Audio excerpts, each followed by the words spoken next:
Hello guys and welcome back to the channel again. ये जो video है helmet के बारे में ही है। इसका ये है पार्ट 2। जिन लोगों ने पार्ट 1 नहीं देखा है, ठीक इससे पहले का जो व्लॉग है वो उसी का है, वो जाके देख लो। क्योंकि ये जो व्लॉग है ये ये उस व्लॉग का कंटिन्यूएशन है। तो मेरे हाथ में पर्चा है, जिन लोगों ने पिछला व्लॉग नहीं देखा वो जाकर देख ले। इसका महत्व मैंने आपको उस व्लॉग में बताया है। कुछ आखिरी सवाल बचे हैं तो मैंने सोचा कि चलो इनके भी उत्तर मैं देता चलूं। ओके, सो कई लोगों के मन में सवाल आ सकता है कि हेलमेट में कुछ एडिशनल फीचर्स अगर आते हैं तो वो क्या है, जैसे कि इनबिल्ट इंटरकॉम या फिर गोप्रो के लिए कुछ जगह। जो मेरा अनुभव अब तक का रहा है उसमें तो मैंने एक भी ऐसा हेलमेट नहीं देखा है कि जिस पर वो बिल्ट इन कम्युनिकेशन डिवाइस के साथ आता हो। शायद हो सकते हैं, अगर आपको मालूम है तो प्लीज़ कमेंट डाउन बिलो, मेरा भी ज्ञान थोड़ा सा बढ़ जाए। क्योंकि मैं तो अपने आप को इस चीज़ में मास्टर बिल्कुल भी नहीं कहलवाऊँगा, क्योंकि लर्निंग जो प्रोसेस है वो हमेशा चलती रहनी चाहिए। क्योंकि टेक्नोलॉजी अपग्रेड होती है जैसे हर दिन, वैसे ही हमारा नॉलेज भी हर मोमेंट अपडेट होना चाहिए। That's the sign of that you are living your life. Okay, so coming back to the point, कोई भी हेलमेट मेरे हिसाब से कम्युनिकेशन के साथ में नहीं आता है, या फिर गोप्रो के माउंट के साथ में भी नहीं आता है। पर अगर आप स्पेशली व्लॉगर्स के लिए एक कुछ अच्छे ऑप्शंस है, पर खास करके मोटो व्लॉगर के लिए जो यहाँ का जो एयर वेंट होता है वो कैसा है, उसका डिज़ाइन कैसा है, उसके हिसाब से आप अपना गोप्रो का माउंट आप सिलेक्ट करो। ये मैं आपको डेफिनेटली रिकमेंड करूँगा। Okay, moving on to the next point.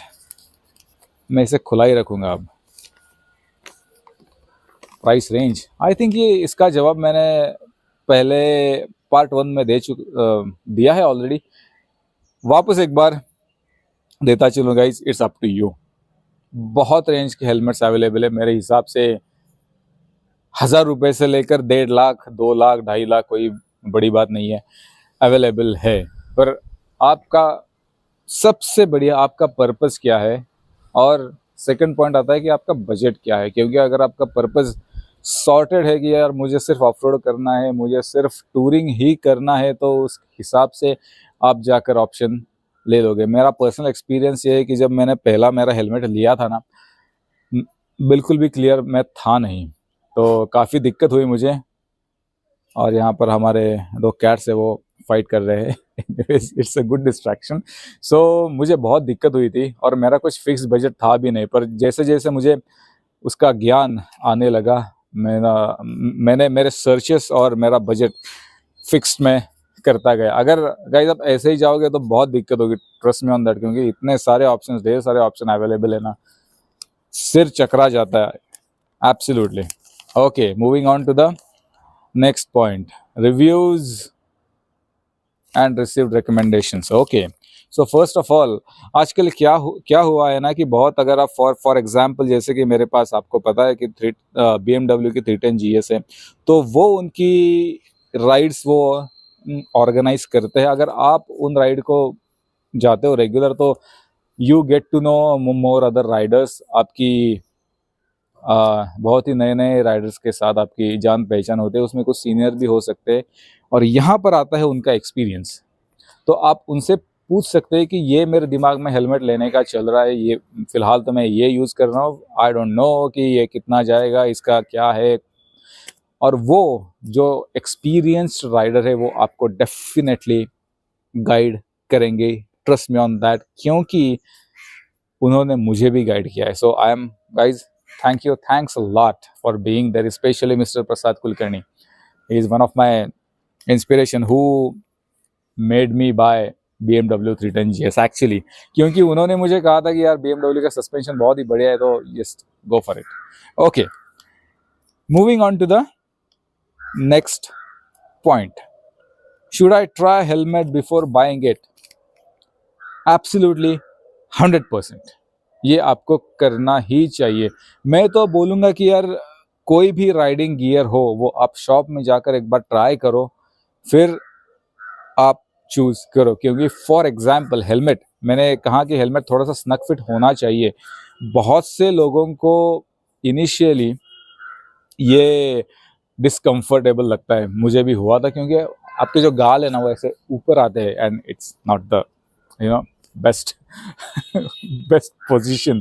क्योंकि मेरी पहली राइड है, मुझे आज भी याद है, मैं हर बार हर 15-20 किलोमीटर के बाद मैं ना हेलमेट उतार कर ऐसे ऐसे ऐसे ऐसे कर रहा था। तो लोगों ने कहा भाई चुपचाप राइड कर, वो अपने आप उसका फोम तुम्हारे चेहरे के हिसाब से एडजस्ट हो जाएगा।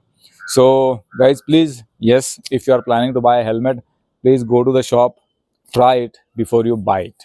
अरे यार ये तो राइम बन गया, try it before you buy it.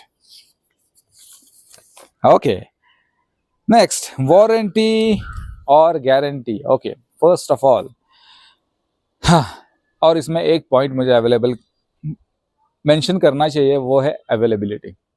So guarantee, warranty and availability. क्योंकि क्या है कि कुछ कुछ पार्ट्स की गारंटी नहीं वारंटी होती है, पर वो पार्ट्स, मैं स्पेशली इंटरनेशनल ब्रांड्स की बात कर रहा हूँ, कि वो पार्ट्स जो है वो मार्केट में अवेलेबल ही नहीं होते हैं। ये मेरा खुद का एक्सपीरियंस है। उसके बारे में एक राइड पर बात करेंगे ज़रूर, क्योंकि ये भी काफ़ी बहुत ही महत्वपूर्ण एक एक्सपीरियंस रहा है मेरी राइडिंग के जर्नी में। सो उसके बारे में डिटेल में बात होनी चाहिए, to be honest. So guys, वो आप करोगे, जनरली जो भी सारे हेलमेट्स के ब्रांड है वो एक स्टैंडर्ड उसको क्या बोलते हैं, वारंटी, राइट, वारंटी भूल गया मैं। सो एक स्पेसिफिक वारंटी के साथ आते हैं, और आप जैसे जैसे आप मतलब शॉप में जाओगे वो सब आपको इन्फॉर्मेशन देंगे, पर don't worry, generally helmets warranty के साथ आते हैं। ओके, आई थिंक कितने बचे हैं, 2। ग्राफिक्स गाइस, ये जो सवाल है या फिर पॉइंट है, ये मेरे दिल के बहुत ही करीब है। क्योंकि क्या है कि अगर मैं एक हेलमेट खरीदने के लिए जा रहा हूँ और सर्टन अमाउंट में उसमें इन्वेस्ट करने के लिए जा रहा हूँ, तो डेफिनेटली मैं ये सोचूंगा कि यार मेरा हेलमेट अच्छा दिखे, राइट।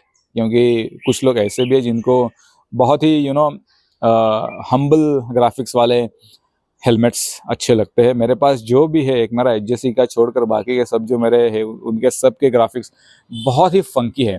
और मेरे हिसाब से जो आपका हेलमेट है ना, राइडर का हेलमेट उसकी पहचान होती है मेरे हिसाब से। क्योंकि अगर आप एक ग्रुप में राइड कर रहे हो तो जाहिर सी बात है, अगर आप कम्युनिकेटर आपके पास है तो बढ़िया, पर नहीं है तो डेफिनेटली जो को राइडर्स है वो आपका हेलमेट देखकर आपको पहचान जाएंगे, यार वो ग्रीन हेलमेट वाला यार पीछे है, वो रेड वाला आगे है, ये ब्लू वाला रुका है, ये पानी पी रहा है, ऐसा होता है। So please keep that in mind कि आपका, अगर आप ले ही रहे हो तो मेरे हिसाब से कुछ ग्राफिक अच्छा वाला हेलमेट लो, ताकि आप दूर से भी आपके ग्रुप को दिख सको या फिर उनकी नज़रों के सामने आप रह सको।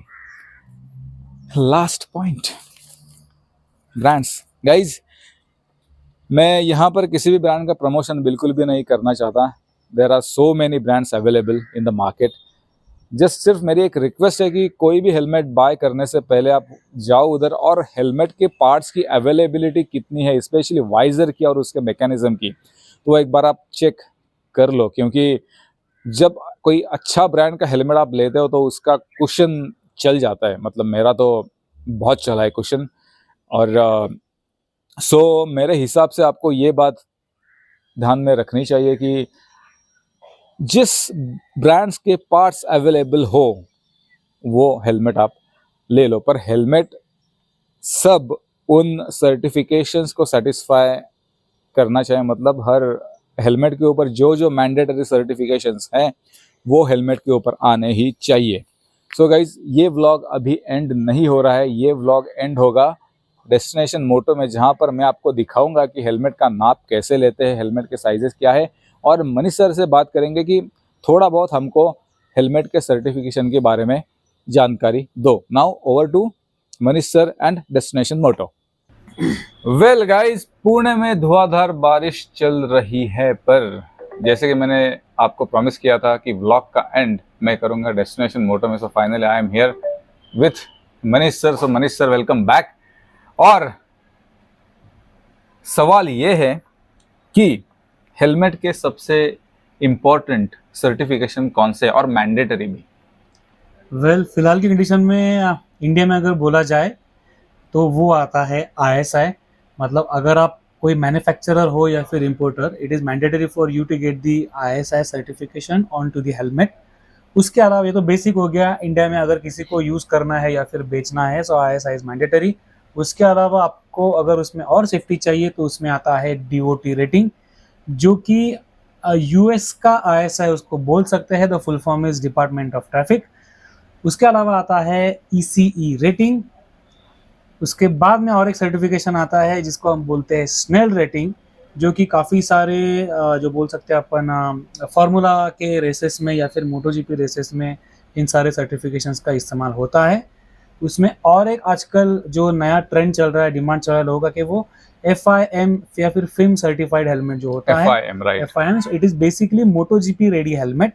Like FIM certification is federation of international motor sports, जो उनके ओर से वो सर्टिफिकेशन दिया जाता है। So there are very specific set of helmets who have got the film certification.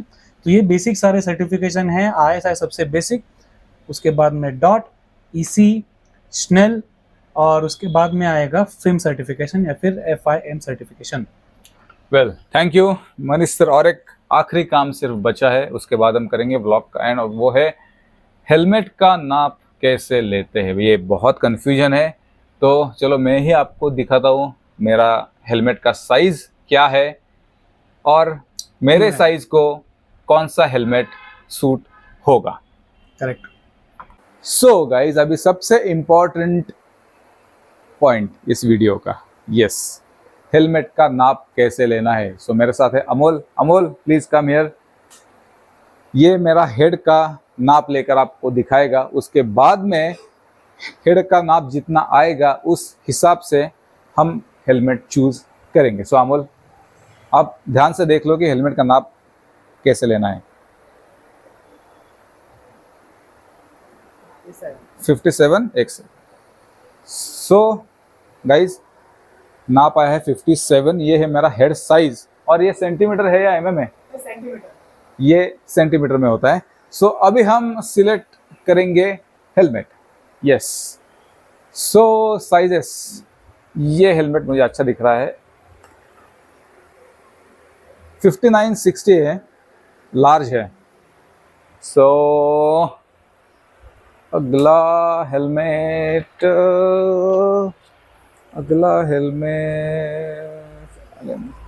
Large. यार सभी लार्ज रखे हैं क्या इधर? 5960 लार्ज।